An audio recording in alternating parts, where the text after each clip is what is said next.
3 सितंबर 2025 को बीजिंग की सड़कों पर जो हुआ वो सिर्फ एक परेड नहीं थी, वो एक सीधा सीधा पैगाम था। एक चेतावनी। दुनिया ने चीन की फौजी ताकत का एक ऐसा जलवा देखा जिसने दशकों से चले आ रहे ग्लोबल पावर के समीकरणों पर सवालिया निशान उठा दिए। चीन ने अपनी खतरनाक मिसाइलों, भविष्य के फाइटर जेट्स और एक अदृश्य साइबर आर्मी की नुमाइश करके अमेरिका को साफ संदेश दिया है। तो क्या दुनिया की सत्ता का पलड़ा हमेशा के लिए झुक गया? क्या हम एक नए कोल्ड वॉर की दहलीज पर हैं या शायद उससे भी कुछ कदम आगे? नमस्कार दोस्तों, आपका स्वागत है पावर टॉक्स 360 पे। आज हम बात कर रहे हैं उस ऐतिहासिक दिन की जब चीन ने द्वितीय विश्व युद्ध के अंत की 80वीं सालगिरह पर बीजिंग के मशहूर चांगयान एवेन्यू पर अपनी अब तक की सबसे बड़ी परेड निकाली। ये सिर्फ एक जश्न नहीं था बॉस, ये नए चीन के उदय का एक ऐसा ऐलान था जिसे कोई भी अनदेखा नहीं कर सकता। इस परेड में दिखाए गए हथियार सिर्फ लोहा और तार नहीं थे, ये चीन के बढ़ते इरादों, उसकी टेक्नोलॉजी की ऊंची छलांग और अमेरिकी दबदबे को सीधी चुनौती देने की उसकी इच्छा का सीधा सबूत है। आज हम इस परेड के हर पहलू को बारीकी से समझेंगे, इन हथियारों के पीछे छिपे इशारों को डिकोड करेंगे और जानेंगे कि इस घटना का भारत समेत पूरी दुनिया के लिए आखिर क्या मतलब है। किसी भी बड़ी कहानी को समझने के लिए उसका कॉन्टेक्स्ट समझना बहुत जरूरी है।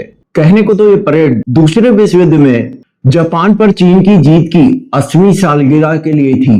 ये चीन के लिए एक इमोशनल और राष्ट्रीय गौरव का दिन था, एक जंग जिसमें चीन ने करोड़ों जानें गंवाई। परेड में वेटरन्स को श्रद्धांजलि दी गई और सालगिरह के प्रतीक झंडे भी फहराए गए जो चीन के संघर्ष को दिखाते थे। लेकिन इस बार का शो सिर्फ इतिहास याद करने के लिए नहीं था, इसका असली मकसद तो भविष्य की एक झलक दिखाना था। राष्ट्रपति शी जिनपिंग ने अपने भाषण में शांति की बात तो की, लेकिन साथ ही यह भी साफ कर दिया चीन अब किसी की दादागिरी नहीं सहेगा और उसका विकास कोई नहीं रोक सकता। इस परेड का समय, इसका पैमाना और इसमें बुलाए गए मेहमान की सोची समझी रणनीति के तहत था। ये दुनिया को और खासकर अमेरिका को यह बताने का तरीका था कि 2025 का चीन 1945 का कमजोर देश नहीं है, बल्कि एक ऐसा सुपर पावर है जो अपने नियम खुद बनाना चाहता है। अब आते हैं उस चीज पर जिसने दुनिया भर के मिलिट्री एक्सपर्ट्स की होश उड़ा दिए, चीन के हथियार।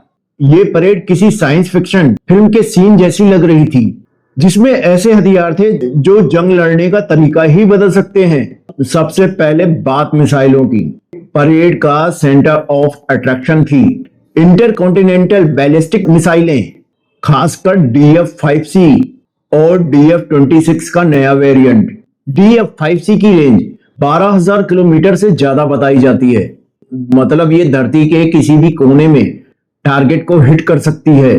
लेकिन असली सरदर्द है DF-26, जिसे गुआम किलर के नाम से भी जाना जाता है। इसकी करीब 5,000 किलोमीटर की रेंज इसे गुआम में मौजूद अमेरिकी मिलिट्री बेस के जद में लाती है। और इससे भी खतरनाक बात तो यह है कि ये मिसाइलें सीधे अमेरिकी एयरक्राफ्ट कैरियर्स को निशाना बना सकती हैं, जो अब तक अमेरिकी नेवी की ताकत का सबसे बड़ा सिंबल माने जाते थे।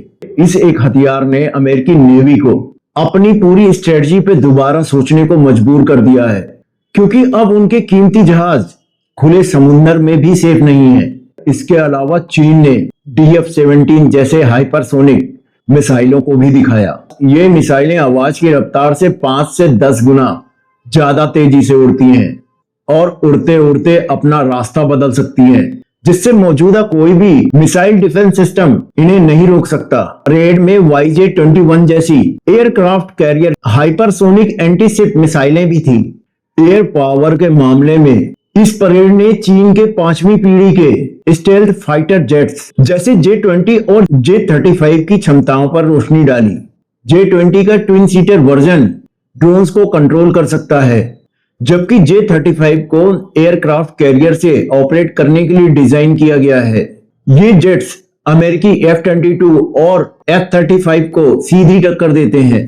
साथ ही KJ-600 जैसी एयरबॉर्न बर्निंग एयरक्राफ्ट की मौजूदगी का मतलब है कि चीन के एयरक्राफ्ट कैरियर्स को हवा में ही एक कमांड सेंटर मिल जाता है, जिससे उसकी नजर और मारक क्षमता कई गुना बढ़ जाती है।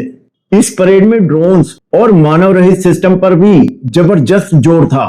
चीन ने न सिर्फ हवाई ड्रोन बल्कि पानी के नीचे काम करने वाले मरीन ड्रोन भी दिखाए, जो जासूसी से लेकर समुद्र में सुरंग बिछाने तक का काम कर सकते हैं।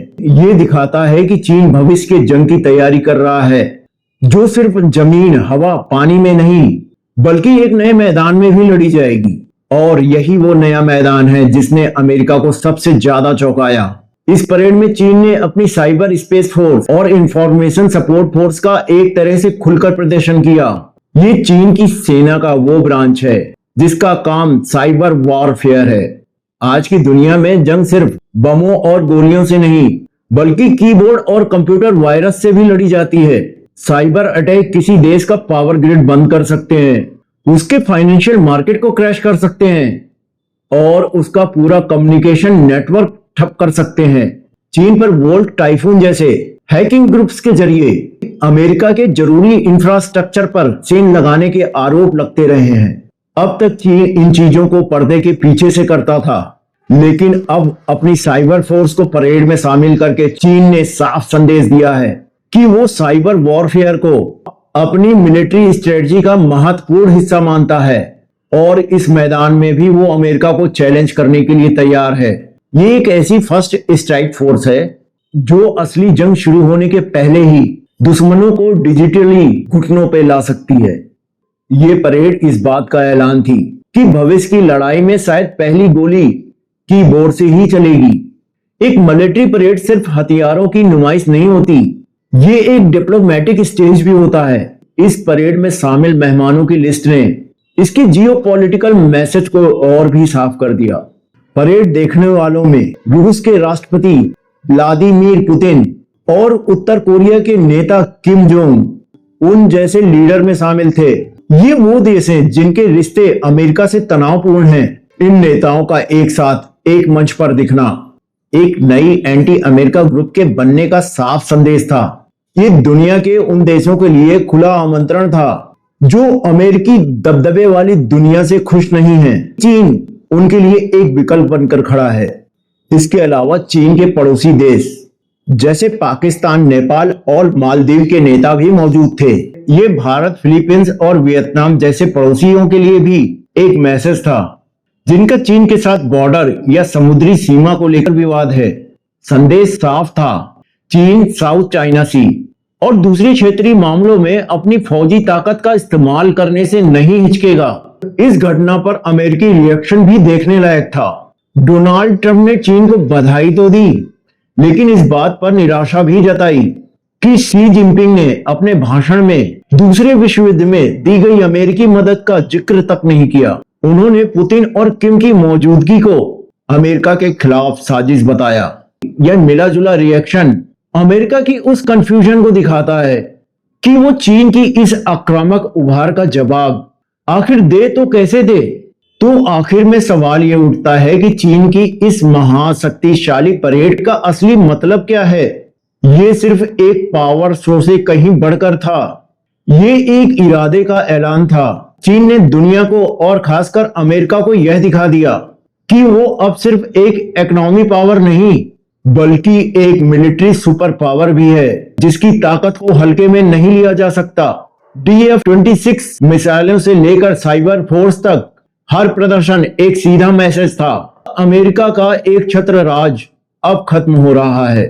यह परेड ग्लोबल पावर बैलेंस में एक बुनियादी बदलाव का प्रतीक है। दुनिया अब एक तरफा नहीं रही जहां सिर्फ अमेरिका की चलती हो। अब हम एक मल्टीपोलर दुनिया की तरफ बढ़ रहे हैं जहां चीन एक बड़े खिलाड़ी की तौर पर उभरा है। इस नए दौर में तनाव, मुकाबला और टकराव की संभावनाएं कहीं ज्यादा हैं। लेकिन आप इसके बारे में क्या सोचते हैं? क्या आपको लगता है चीन का यह शक्ति प्रदर्शन दुनिया को एक नए टकराव की तरफ धकेल रहा है या यह सिर्फ एक सुपर पावर का आत्मविश्वास का प्रदर्शन है? नीचे दिए गए कमेंट सेक्शन में जरूर बताएं। अगर आपको यह एनालिसिस पसंद आया तो लाइक करें, सब्सक्राइब करें और हाँ, घंटी वाले बटन को दबाना ना भूलें ताकि हमारा कोई वीडियो आपसे मिस ना हो। मिलते हैं अगले वीडियो में, तब तक के लिए जय हिंद, जय भारत।